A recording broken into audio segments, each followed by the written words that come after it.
Welcome to the Ernie Chambers Show.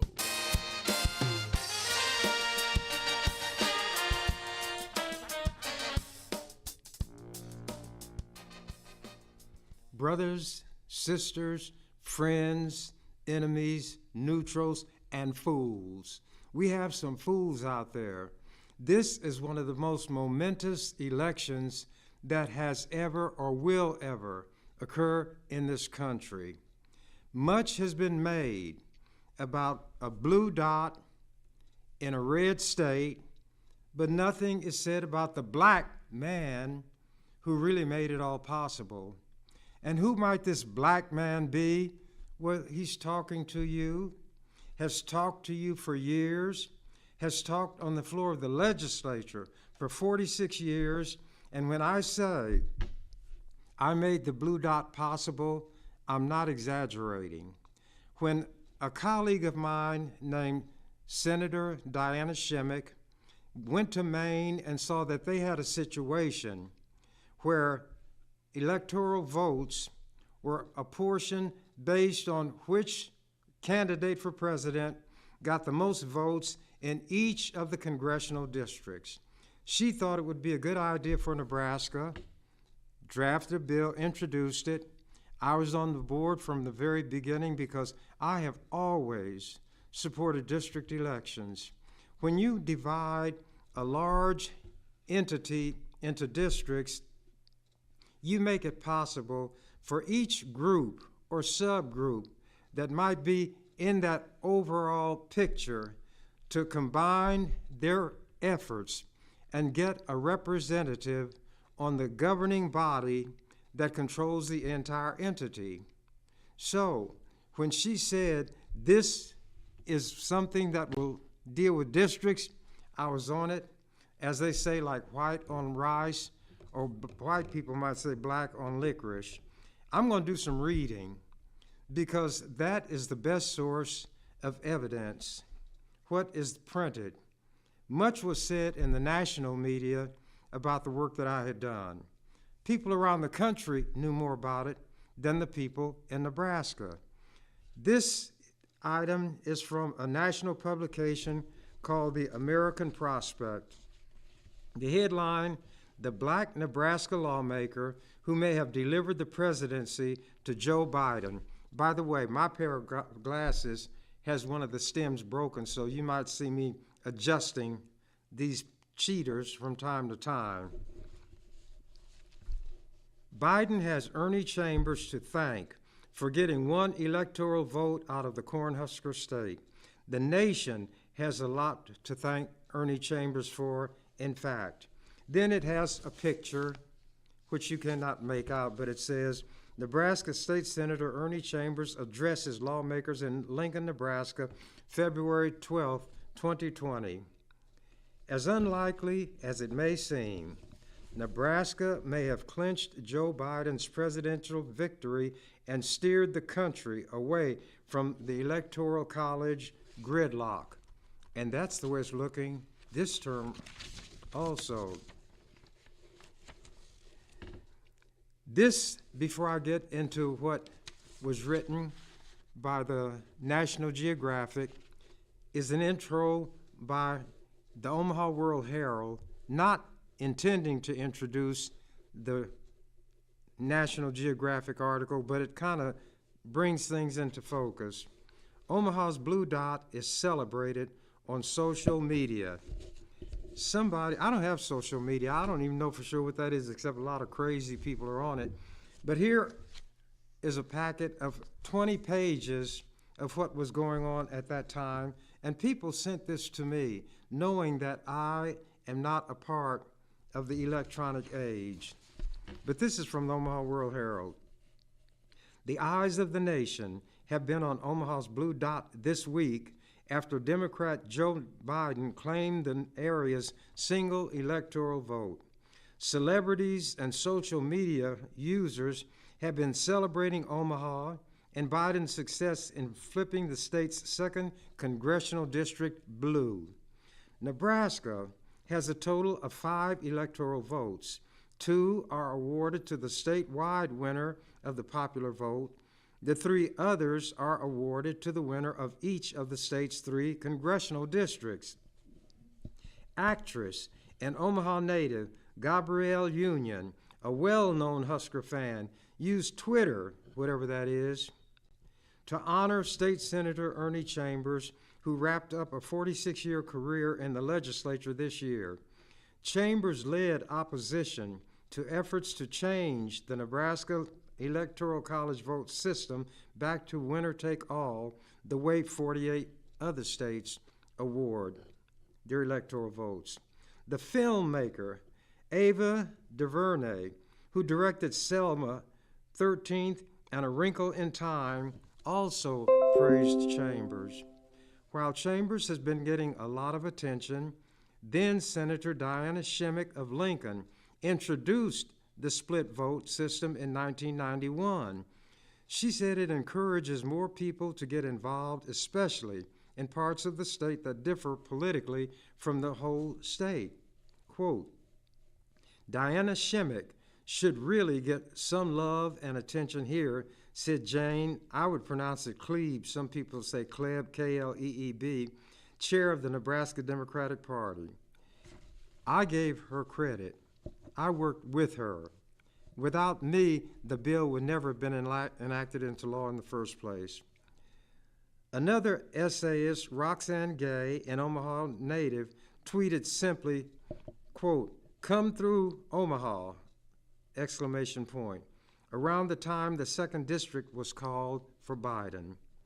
Ray Gun, a merchandise store in the old market that whips up tropical, irreverent products focused on Nebraska and the Midwest, tweeted Thursday that it's offering T-shirts with slogans like Nebraska Second, You're Welcome, America.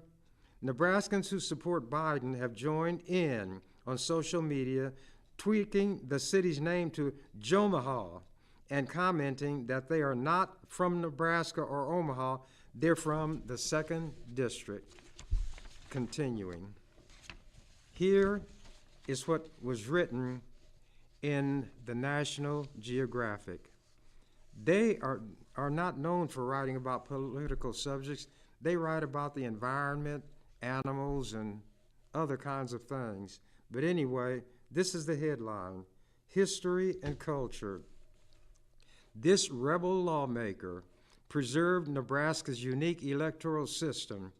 Ernie Chambers, Omaha's self-proclaimed defender of the downtrodden, has dedicated his career to unpopular progressive issues.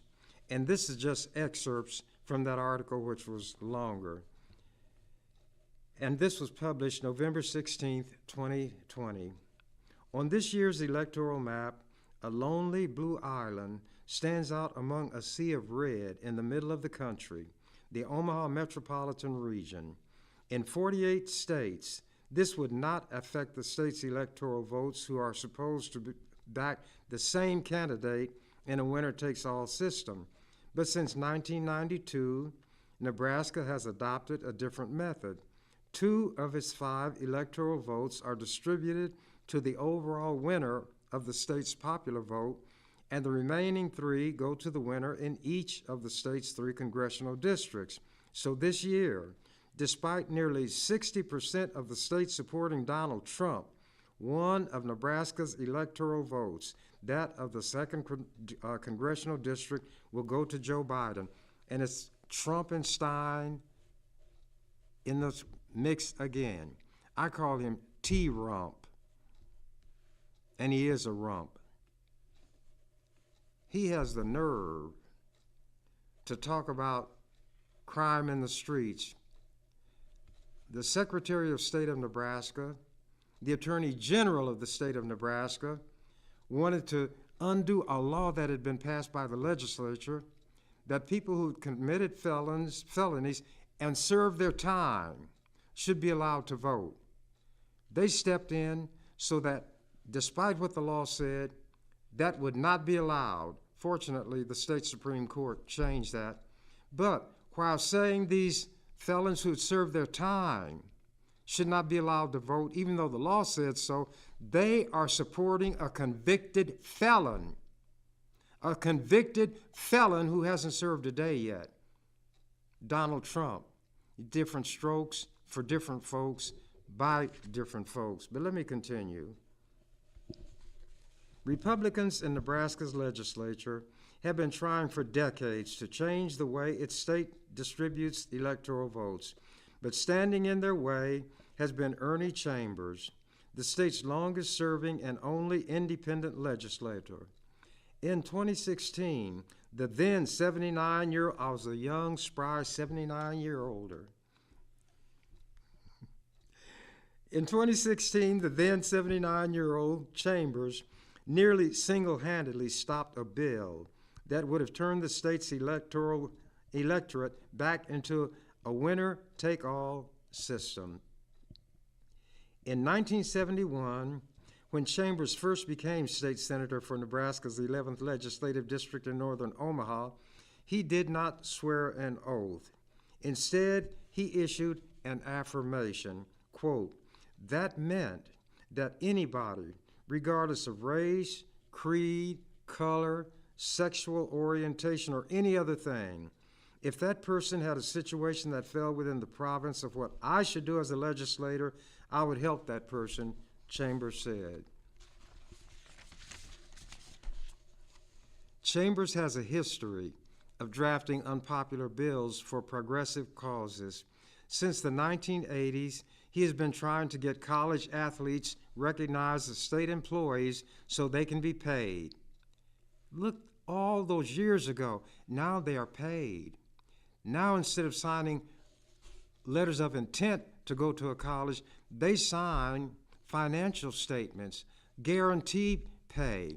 And in some universities, they have been given the status of employees. I was laughed at. I was called a fool. A comic strip called Tank McNamara made fun of me.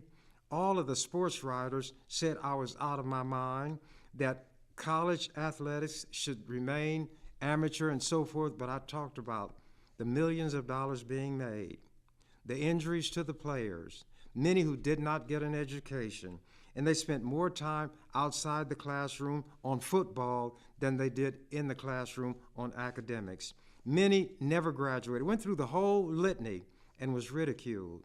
The New York Times, though, paid me several $100s to write a statement, it was quite long, about my rationale for that. But to make a long story short, everybody now takes it for granted that the players are entitled to pay. But back there in the beginning, it was not so. But back in the beginning, there was Ernie Chambers. And now that which they said couldn't be done has become a matter of fact. Anyway, 50 years before the Supreme Court ruled to ban employment discrimination based on sexual orientation, 50 years before the court moved, Chambers started pushing for laws to protect LGBTQ workers. He has also called for laws to address systemic racism and push for radical police reform. Only this year, in the aftermath of nationwide race-based protests based on young Mr. Floyd having been murdered on camera, and when they say this year, it was the last year that I was in the legislature. Only this year, in the aftermath of nationwide race-based protests, did a bill pass in Nebraska cracking down on racial profiling and requiring implicit bias training for all police officers, and that's so they could keep their certification. And guess who fought for that bill and got it enacted? You're right. And yet people always ask, Ernie, what did you ever do in the legislature? They don't read the newspaper. They don't watch the news. So I will tell them, well, if you're not aware of anything, it's the same as if I did nothing.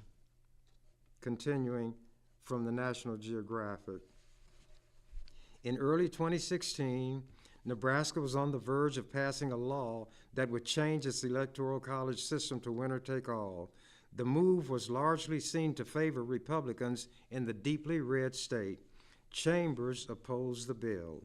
Quote, I said, you're not going to take away that one little bit of impact that the people in this district may have on selecting the president, unquote.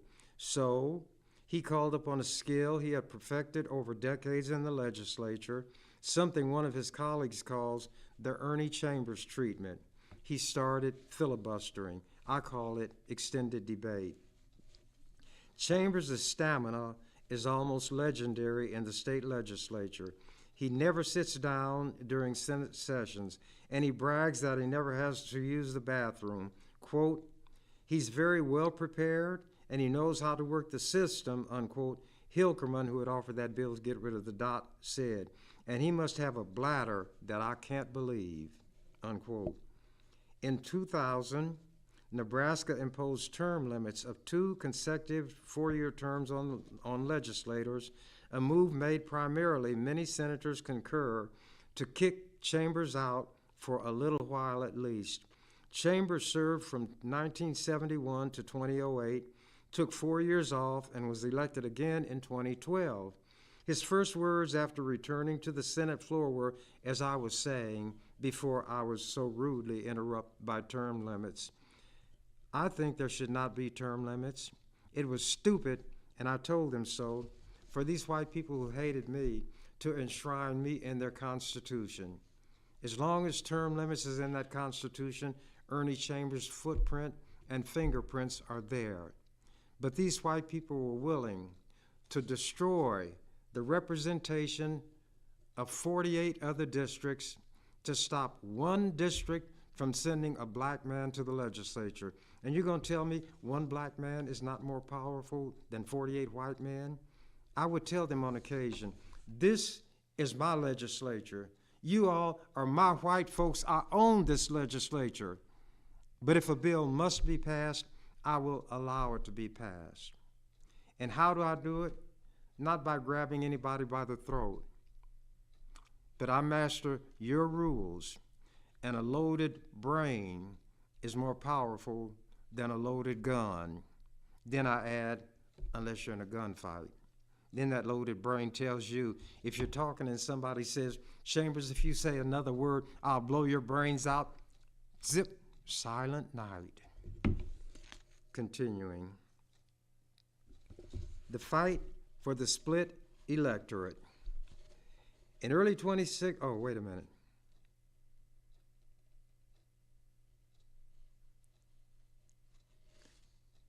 Oh, and then they put in the term limits. But now, with his term ending in January, the future is less certain for the 83-year-old Chambers. That was the last time I served in the legislature. Other senators are preparing for a legislature without him. But now, with his term ending in January, things are much less certain. Many senators say they worry that the quality of the legislature will decline without Chambers' watchful eye and ironclad principles. Now that's what white people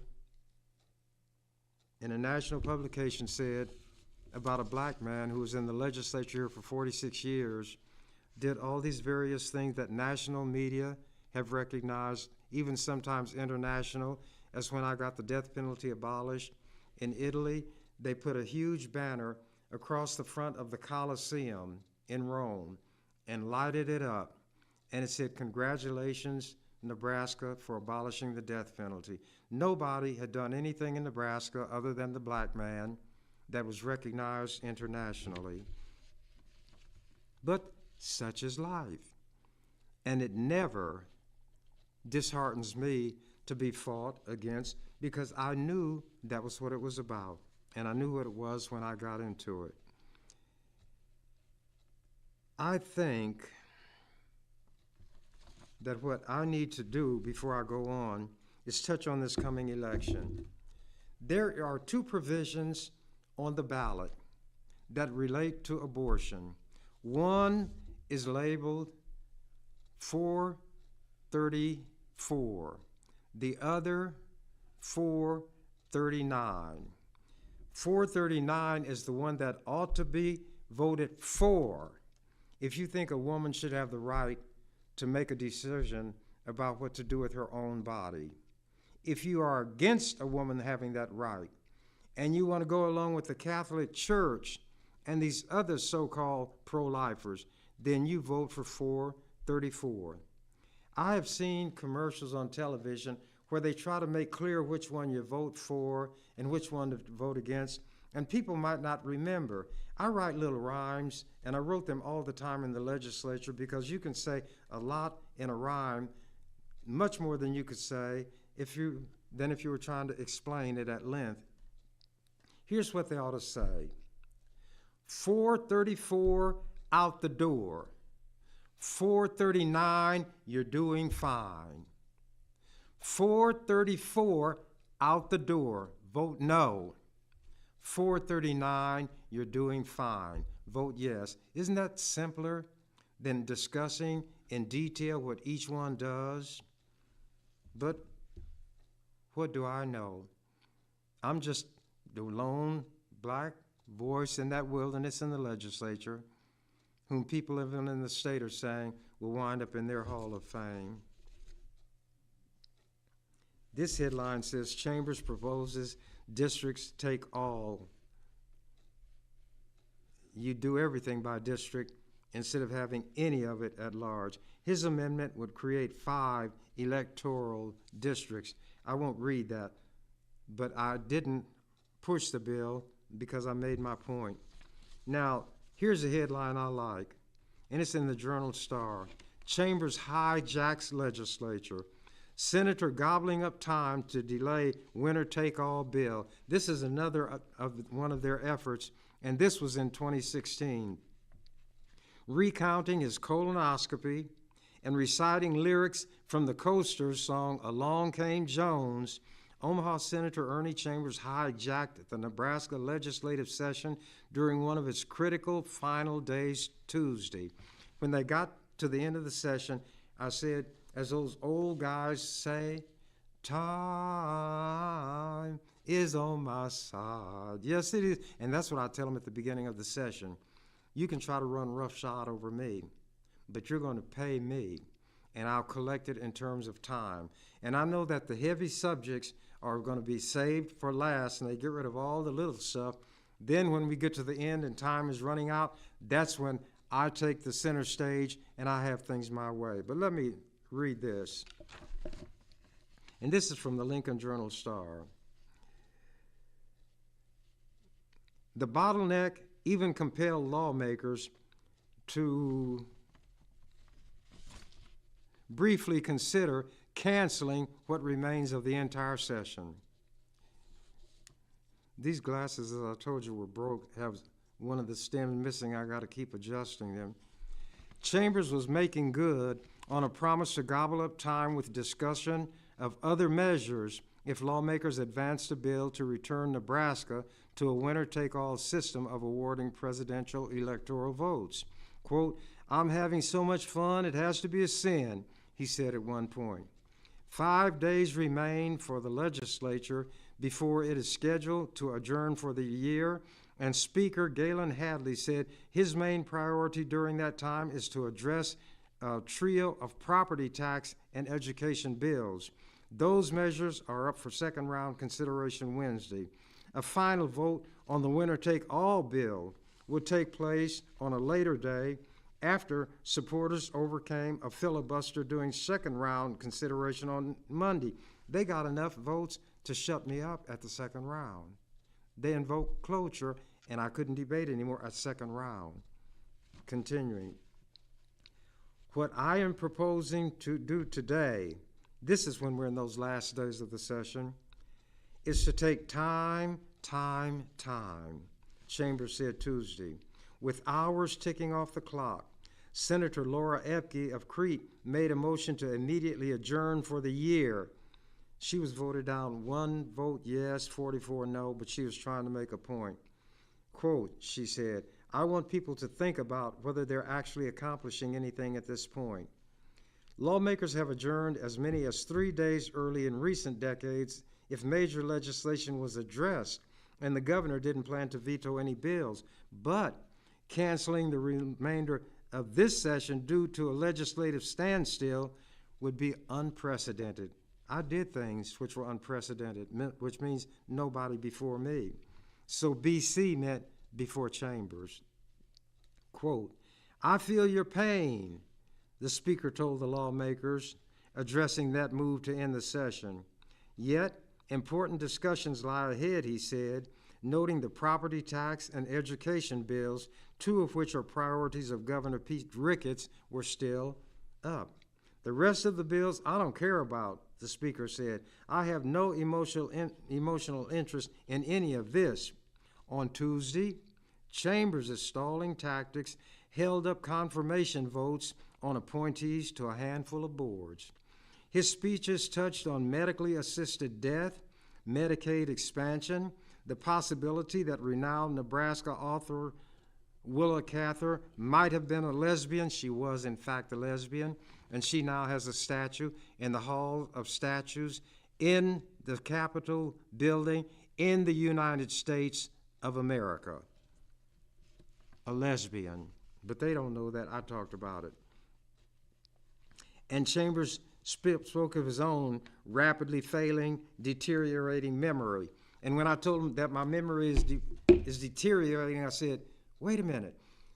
Once upon a midnight dreary, while I pondered weak and weary, over many quaint and curious volumes of forgotten lore, while I nodded, nearly napping, suddenly there came a tapping, as of someone gently rapping on my chamber door. "'Tis some visitor," I muttered, tapping at my chamber door. "This it is, and nothing more." Ah, distinctly I remember. It was in the bleak December, any separate dying ember cast its ghost upon the floor. Eagerly I wished the morrow. Vainly had I sought to borrow from my books surcease of sorrow, sorrow for the lost Lenore, for that rare and radiant maiden whom the angels name Lenore. Then I skipped. Open here I flung the shutter. Then with many a flirt and flutter, in there stepped a stately raven from the saintly days of yore. Not the least obeisance made he, not a minute stopped or stayed he, but with mien of lord or lady, perched above my chamber door, perched upon the bust of Pallas, just above my chamber door, perched and sat and nothing more. And I quoted the whole poem to show them how my memory was deteriorating. And some people think now that my memory is gone, and they might be right. But I'm like some of those smart old people. I remember what I need to remember, I can tell you that much. I know where I am, where I'm going, where I've been, and what I'm going to do when I get there, and how to do it also. Put that in your corncob pipe and smoke it. But continuing, my glasses came off, as you see. Chambers spent most of 4 hours, senators spent most of 4 hours listening to Chambers discuss mountain lions, the death penalty, and other topics during consideration of a bill to set higher fee caps on game and parks commission licenses and stamps. Chambers returned to his office as other lawmakers began extended debate on legalizing medical marijuana. I didn't bother that bill because there was some benefit to children who had certain ailments from medical marijuana. They don't smoke it, but I won't go into that now. He wouldn't say whether he plans to similarly stall Wednesday's debate. Quote, "People will have to see." Here's the headline that might give you an idea. Stalling continues as days count down. Oh, the days dwindle down to a precious few. They would be infuriated. September, November, but these few precious days I'll spend here with you. These golden days I'll spend here with you. They were fuming. Anyway, let me go on. The legislature adjourned for the day in frustration Wednesday as Omaha Senator Ernie Chambers continued to consume what few hours remain of this year's 60-day session. And some of you all, my brothers and sisters, even asked, Ernie, what did you ever do while you were in the legislature? You don't read national publications, certainly not international publications. Some of you don't watch the news. Some of you don't listen to the news. Some of you don't read the newspaper so I can understand why you would ask, Ernie, what did you ever do? People cannot go beyond what they know. Water cannot rise above its level. But we must do what we need to do based on what our conscience, let me not say us and we, let me make it me. I must do what my conscience tells me to do. And it's the hardest taskmaster a person could have. It knows me when I'm right, when I'm wrong, when I know that I'm wrong, when I know that I'm right, and will not let me rest if I haven't done the best I can. And when I've done the best I can win, lose, or draw, then it settles back and grows silent. I can put my head on my pillow and sleep the sleep of the just. And that means more to me than all of the cheers of all the people because they're fickle. Friday, Jesus rode into Jerusalem on a jackass and they were shouting, Hosanna, Hosanna, and putting palm branches in front. And a few days later, they treated him like a jackass and were shouting, crucify him. So if you're going to base what you do on what fickle people say, you're going to be bouncing around like a ball in one of these handball courts. We should develop the ability and capacity to soar on the wings of of eagles in their upper regions of the pure air. But while being able to soar in that fashion and ride the air currents, we must never lose that focused swoop of the falcon that lets us zero in on the target and do what we're designing to do. And if we don't get it done, we've done the best we can. And when you've done the best that you can, there's no more that anybody can demand of you who counts. A lot of people will demand more of you, but the one inside who knows will not demand any more. All you can do is fill a cup to the brim. Let me continue.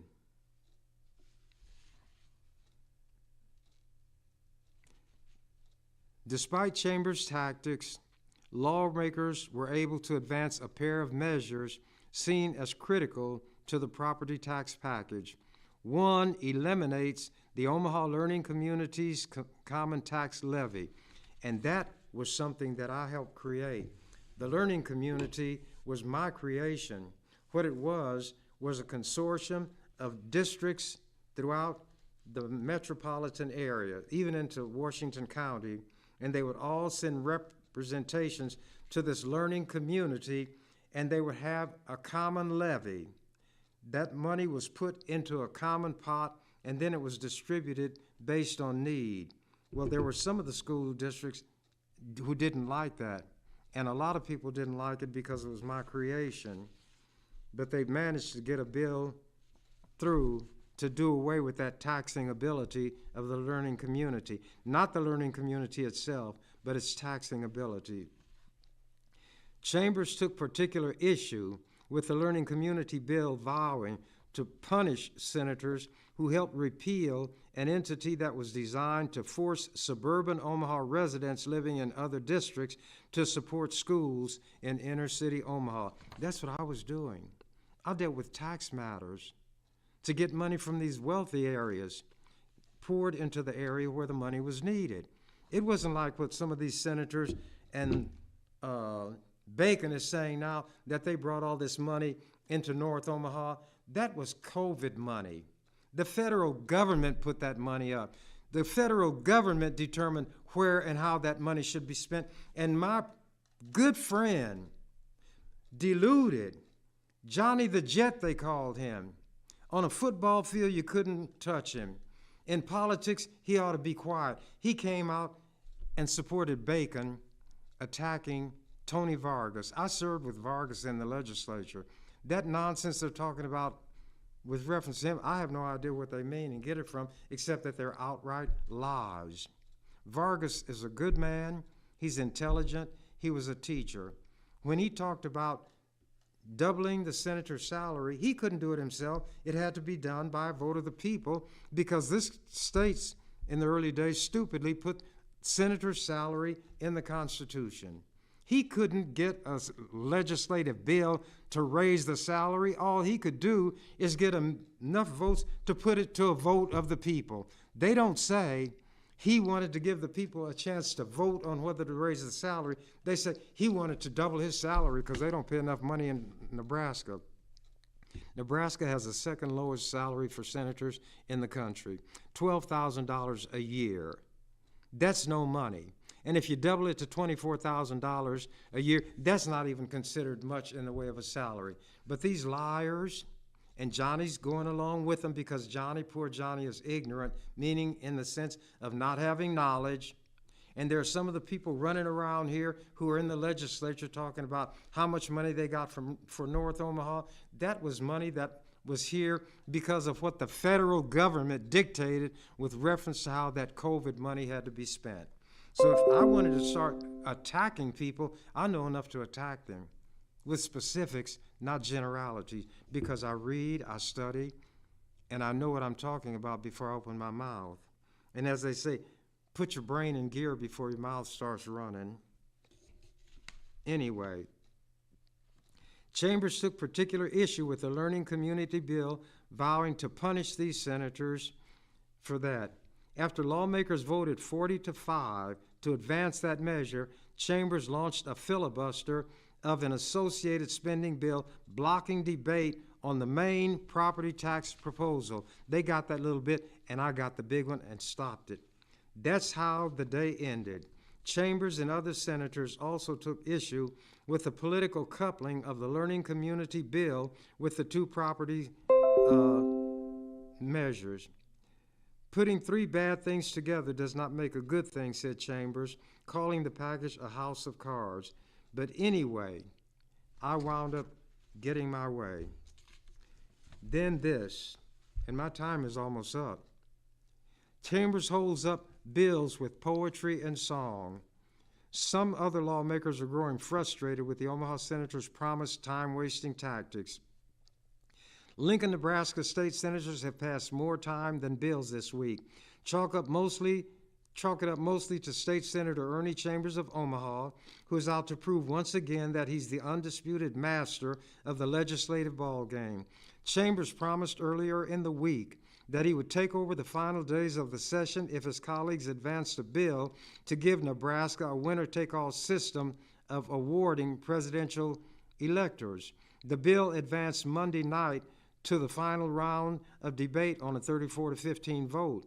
Ever since, Chambers has filed motions, called for votes, questioned his colleagues, quoted the Bible, recited poetry, sung ballads, and generally held forth on matters great and small. It's all in an apparent effort to run out the clock on bills rather than in order to keep what they were trying to do, get rid of the one vote.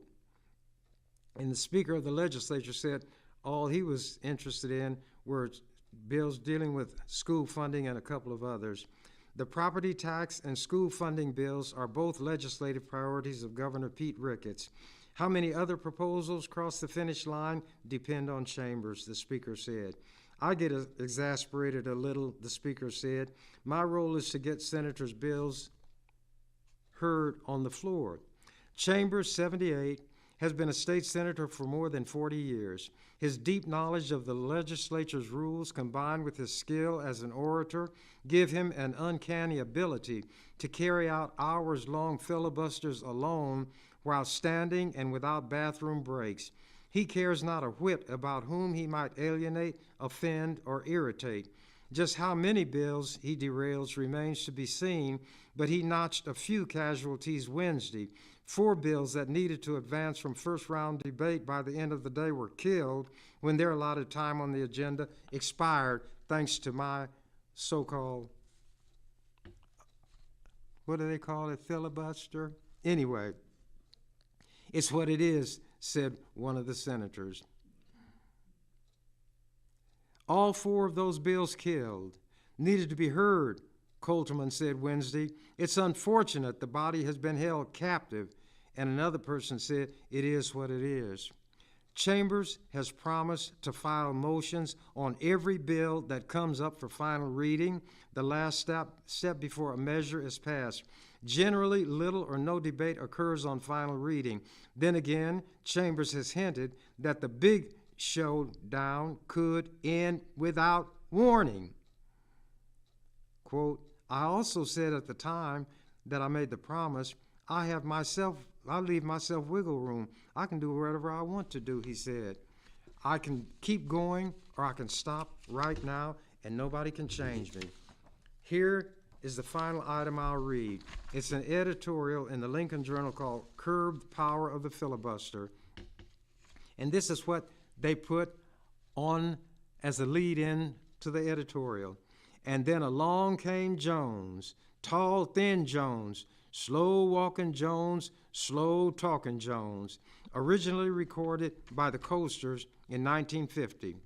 Then they editorialized, jumping off that. When Jerry Lieber and Mike Stoller wrote the lyrics to "Along Came Jones," they may not have imagined that their words would one day become part of the official record on yet another filibuster in the Nebraska Legislature.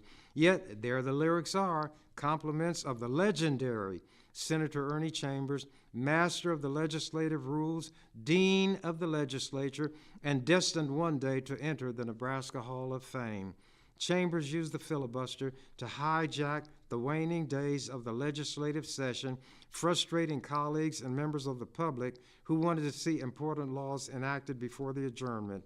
He was not the only one to employ it, but nobody did it better. And for most of the history of Nebraska's unicameral legislature, there was no provision for cloture, which is a cutoff debate.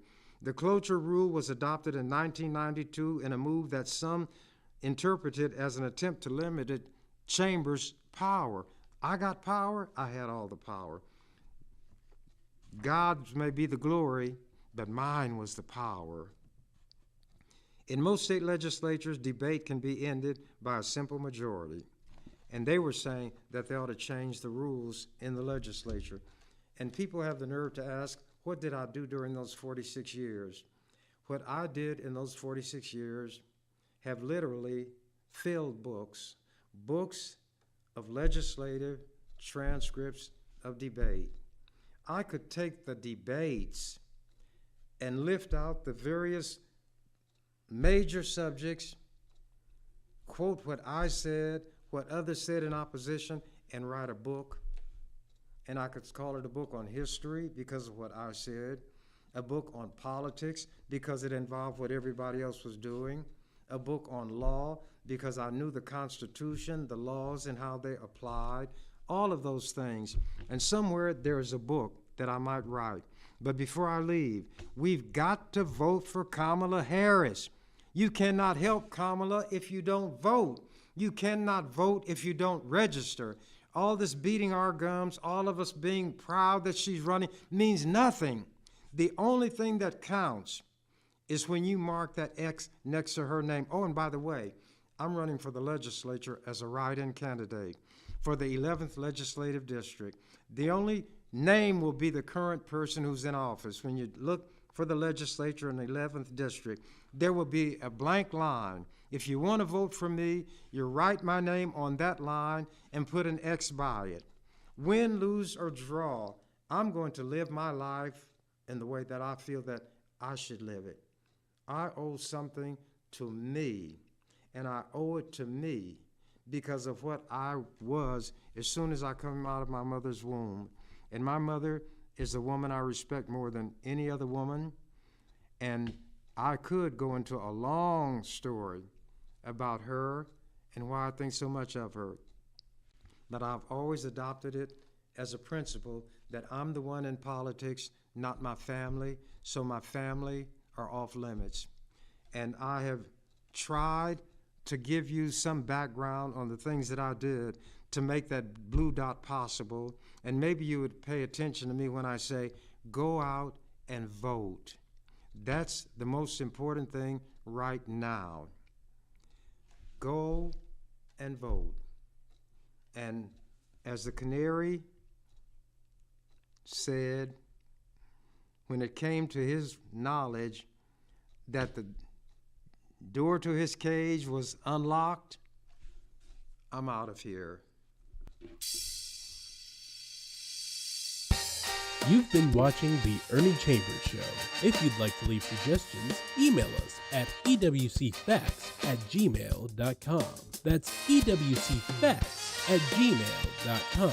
This is an EWC Communications production.